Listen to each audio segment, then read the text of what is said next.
معاشرہ بہرحال معاف کرنے سے آگے بڑھتا ہے اور اس کی تازہ ترین مثال نیلسن منڈیلا ہے۔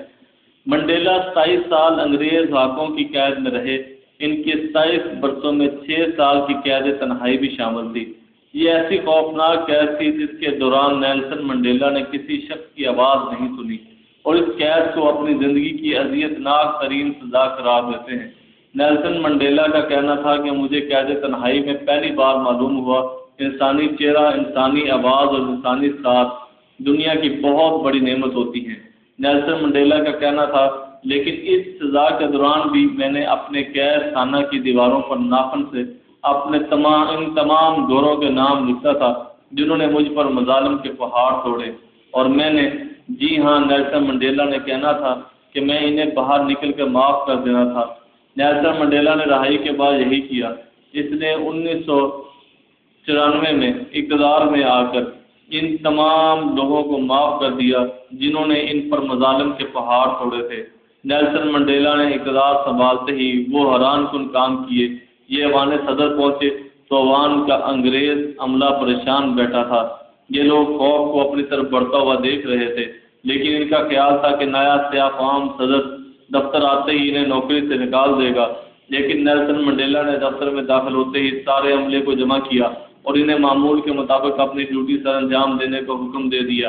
ان کا کہنا تھا کہ آپ لوگ اپنی اپنی جاب پر قائم رہیں، آپ میں سے کسی کو اس کی ملازمت سے فارغ نہیں کیا جائے گا، آپ کا سیلری پیکج اور مراعات بھی اسی طرح رہے گی اور کسی کالے کو گورے پر فوقیت نہیں دی جائے گی۔ نیلسن منڈیلا سے پہلے فیڈرک ولیم ڈی کلارک جنوبی افریقہ کا صدر تھا۔ اس کے پروٹوکول اور سیکورٹی کے تمام لوگ گورے تھے۔ نیلسن منڈیلا نے اقتدار سنبھالا تو سیکورٹی کی ذمہ داری ان کے ذاتی گارڈ نے اٹھا لی۔ نیلسن منڈیلا نے ایوان صدر میں داخل ہوتے ہی اپنی سیکورٹی کی ذمہ داری گورے گارڈ کو دے دی۔ یہ ایک انتہائی خطرناک فیصلہ تھا کیونکہ نیلسن منڈیلا 342 سال بعد گوروں سے جنوبی افریقہ کا اقتدار چھینا تھا اور گورے ان سے شدید نفرت کرتے تھے۔ ان حالات میں گورے گارڈ کو حفاظت کی ذمہ داری سونپنے کا مطلب سیدھی سادھی موت تھا۔ نیلسن منڈیلا کے ساتھیوں اور پارٹی کے عہدیداروں نے اس فیصلے پر شدید احتجاج کیا، لیکن نیلسن منڈیلا کا کہنا تھا جنوبی افریقہ آزاد ہو چکا۔ آج سے ساؤتھ افریقہ کا ہر شہری ساؤتھ افریقن ہے، خواہ وہ گورا ہو یا کالا۔ میں تمام شہروں کو یکساں سمجھتا ہوں۔ میں کسی گورے کو کالے اور کسی کالے کو گورے پر فوقیت نہیں دے سکتا۔ دوسرا، یہ گارڈ 10 سال سے صدر کے پروٹوکول اور سیکورٹی کی ذمہ داری نبھا رہے ہیں، یہ اپنی ڈیوٹی جانتے ہیں۔ ہم اگر ان کی جگہ نئے لوگ لگائیں گے تو انہیں کام سیکھنے میں کئی مہینے لگ جائیں گے اور نئی ریاست ایسے تجربات کی متحمل نہیں ہو سکتی۔ چنانچہ پرانے لوگ ہی میری سیکورٹی اور پروٹوکول کا کام دیکھیں گے۔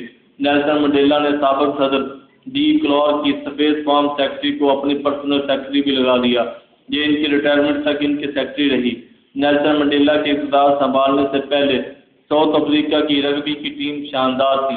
ٹیم کے تمام کھلاڑی انگریز تھے۔ یہ لوگ آزادی کے بعد برطانیہ اور امریکہ شفٹ ہو رہے تھے۔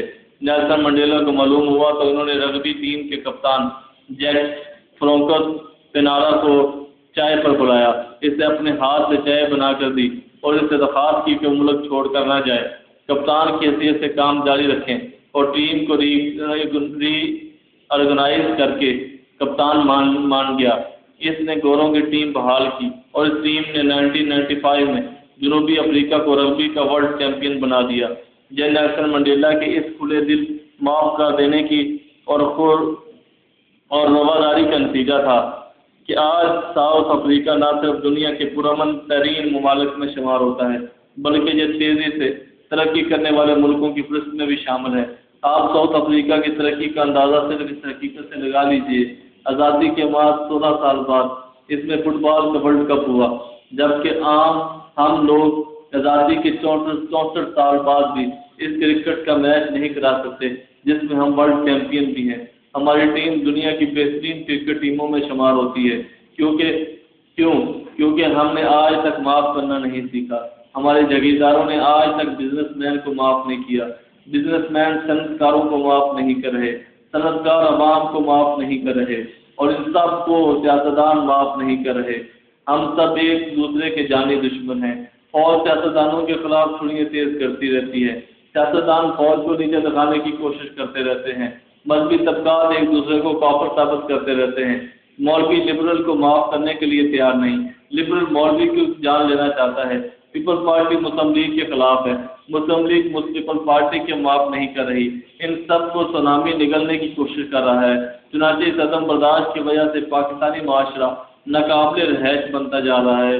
پڑھے لکھے اور ہنرمند لوگ دوسرے ممالک میں نوکریاں تلاش کر رہے ہیں، سرمایہ کار سرمایہ سمیٹ کر دوسرے ملکوں میں شفٹ ہو رہے ہیں۔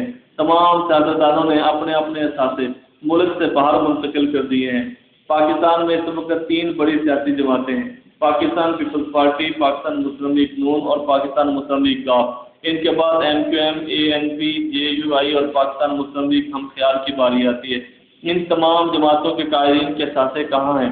کیا ان کی جائیدادیں، رقوم، اکاؤنٹس، مکان اور فیکٹریاں ملک سے باہر نہیں ہیں؟ یہ لوگ جانتے ہیں کہ ان کے اکاؤنٹس، مکان اور جائیدادیں ملک سے باہر محفوظ نہیں ہیں۔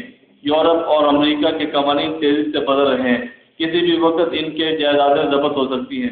یورپ میں ٹیکس 85% تک چلے جاتے ہیں، لیکن یہ اس کے باوجود اپنے ساتھ ملک میں رکھنے کی بجائے پرائے گھونسلوں میں رکھ رہے ہیں۔ کیونکہ یہ اپنے اثاثوں کو پاکستان میں محفوظ تصور نہیں کرتے۔ انہیں بھی یہاں یہ بھی خطرہ ہے، یہ ملک زیادہ دیر تک نہیں چل سکے گا، چنانچہ ملک سے باہر ان کا کوئی نہ کوئی ٹھکانہ ہونا چاہیے۔ یہ رویہ پاکستان کی مزید کمزور کر رہا ہے۔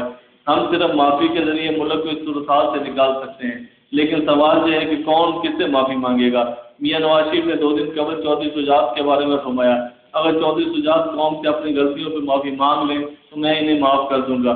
اس کے جواب میں چودھری صاحب نے ارشاد فرمایا کہ اگر میاں صاحب جنرل ضیاء اللہ کا ساتھ دینے پر قوم سے معافی مانگ لیں تو ہم بھی انہیں معاف کر دیں گے۔ یہ بظاہر جواب کا سلسلہ ہے، لیکن مسائل کا حل بھی ہے۔